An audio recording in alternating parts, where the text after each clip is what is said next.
Ну и следующий слайд, друзья. Здесь поменялось только внизу экселевские данные. Вверху вот эти колебательные процессы повторять не будем. Они на карте запечатлены, то есть у вас есть полная картинка. Вот теперь давайте сравним, что произошло за 12 месяцев в социальное жилье город Одесса. Повторюсь, в июне месяце 2026 года это 734 доллара за квадратный метр, что в годовом измерении показало динамику роста 2,66%. Индекс положительный, единичка, запятая 0,27. Город Николаев 475 долларов за квадратный метр, что в годовом измерении показало снижение минус 3,06%. Индекс отрицательный 0,969. В целом по региону, друзья, за год мы видим, что динамика роста снижается. И в целом по региону это рост плюс 0,33% или же положительный индекс единичка, запятая 0,03. Друзья, немного саморекламы. На протяжении многих лет я и компания Олимп Консалтинг готовим ежеквартальные индексы для многих крупных иностранных банков, которые работают на территории Украины, также отечественных, системных, также банков Украины. Что такое индекс, друзья? Индекс – это макроэкономический показатель, который характеризует изменение стоимости недвижимости во времени. Считается он очень просто, если у вас есть, друзья, что? Правильно, статистические данные. Давайте на примере целого региона покажу, как считаю я индекс. 605 – вот это среднее арифметическое число, Одесса, Николаев, класс социальное жилье. 605 делим на 603, получаем или же в процентном соотношении 0,33%, или же индекс положительный, единичка, запятая 0,03. Друзья, я знаю, что меня смотрят люди, которые работают в финансовых учреждениях, это управление по рискам или риск-менеджменту. Данные специалисты очень хорошо знают, как меняется стоимость денег во времени. А я один из немногих в Украине знаю, как меняется стоимость недвижимости во времени. Ну и в качестве примера вам показываю на целом регионе, как поменялась стоимость недвижимости определенного класса рынка жилой недвижимости во времени за один год. То есть динамика незначительного роста. В общем-то, что еще хочу, вылетело из головы, что-то подумал. Друзья, поэтому меня найти можно очень просто. Найти в описании YouTube канала мой телефончик, созвониться, списаться, как удобнее будет. Это Viber телефон. Также составим техническое задание, и раз в квартал вы будете получать всю полную информацию. Это будет полноценное исследование, где будете видеть, как дорожает или дешевеет недвижимость, под которую ваше финансовое учреждение выдало финансовые какие-то средства. Помните, вы знаете, как меняется стоимость денег во времени, а я знаю, как меняется стоимость недвижимости также во времени. Поэтому синергия наших знаний поможет и в вашем сложном бизнесе, прямо скажем. И, естественно, мне и компания Олимп Консалтинг развиваться дальше, а мне заниматься в том числе наукой.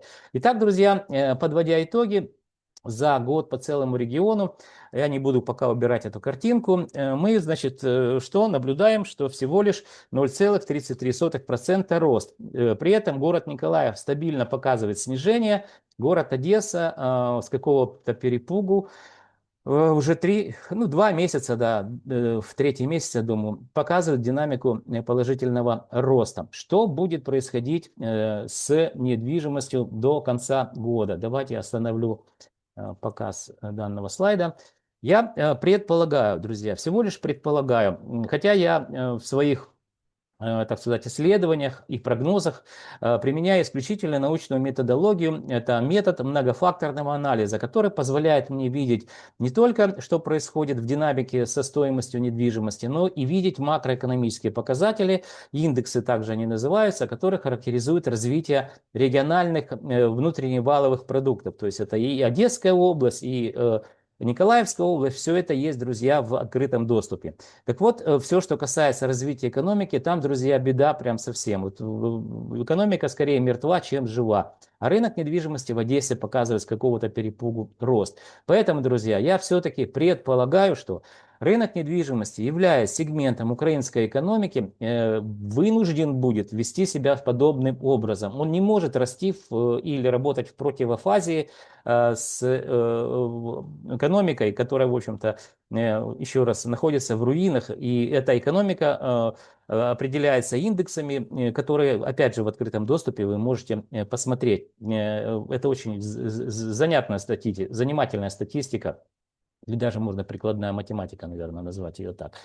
Так вот, друзья, я предполагаю, что все-таки сентябрь месяц, это третий квартал, мы будем видеть, как будет снижаться стоимость квадратного метра в городе Одесса. Ну, объективных причин повышения стоимости просто нет. А с учетом того, что блокирует Российская Федерация все порты на Причерноморье, в том числе город Одесса, то мы можем получить экономический эффект следующий. То есть, ну, за счет чего живет большой портовый город? Несложно догадаться, да, за счет перевозок. Сезон зерно будет, да, всевозможные, ну, в основном агропродукция. И когда на всем этом ставится большая жирная точка, там какой-то крупный компания-перевозчик уже отказалась, в общем-то, доставлять свои, ну, не свои, а доставлять товары в город Одесса. Поэтому, соответственно, это все очень и очень сильно отразится вот на тех хотелках, непонятных для меня людей, которые почему-то решили, что их недвижимость должна расти. Нет, это нормальное желание нормального продавца продать дороже рыночной стоимости. Но объективно реальность, она по-другому диктует, в общем-то, для продавца свое поведение. Итак, еще раз, давайте просто вам покажу, чтобы вы, так сказать, зафиксировали данный этот самый слайд, что так, нет, закрыть, ну вот так, нет. Ну, в общем, уже это самое, где-то я потерял этот слайд, ладно, бог с ним, сейчас вот так. Ладно. В общем, в любом случае, друзья, подводя итоги, я предполагаю, что город Николаев это будет снижение до конца года по 0,5%, то есть это где-то будет порядка 3%, ну, 6 месяцев осталось, да, сейчас минус 3%, итого будет 6%. А город Одесса все-таки мы увидим с сентября месяца снижение незначительно, но в итоге к концу года где-то может быть небольшая положительная динамика будет, но за счет того, что город Николаев будет показывать уже 6% снижения в годовом, естественно, измерении, то в целом регион, друзья, покажет также динамику снижения стоимости квадратного метра. Но, друзья, это всего лишь мое предположение. Время пройдет очень быстро, поверьте, через полгода, хотя я каждый месяц записываю подобные видео и корректирую свои прогнозы, мы разберемся, насколько мои прогнозы были верны или же не верны. Итак, друзья, пришло время прощаться. Для того, чтобы вы знали, что происходит с рынком жилой недвижимости, вам необходимо что сделать? Правильно, подписаться на мой канал. Вы также можете вопросы задавать мне, с удовольствием отвечу. Лайки, дизлайки ставьте этому видео. И что, друзья, да, не забудьте подписаться. И до встречи в следующих моих видеороликах. До встречи, друзья.